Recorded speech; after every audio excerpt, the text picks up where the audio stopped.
నరకాసురుడిని సంహరించిన తర్వాత అతడు దోచుకున్న అతిథి దేవి యొక్క దివ్య కుండలాలను తిరిగి ఇవ్వడానికి కృష్ణుడు ఇంద్రలోకానికి చేరుకున్నాడు.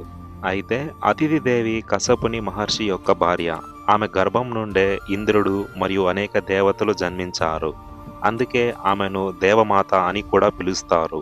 కృష్ణుడు ఇంద్రలోకంలోని దివ్య సభలో ఆ కుండలాలను అతిథిదేవికి సమర్పించగా ఆమె కృష్ణుడిని చూసి ఆనంద బాష్పాలతో ఇలా పలికింది: కృష్ణ, నీవు కేవలం ద్వారకా రాజు మాత్రమే కాదు, నా హృదయంలో ఎప్పటికీ నిలిచిపోయే నా కుమారుడివి.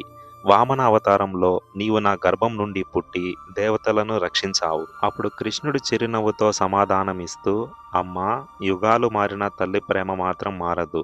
వామనుడిగా నేను నీ కుమారుడిని. ఈ యుగంలో కృష్ణుడిగా నీ ఆశీస్సులు కోరుకునేవాడినే.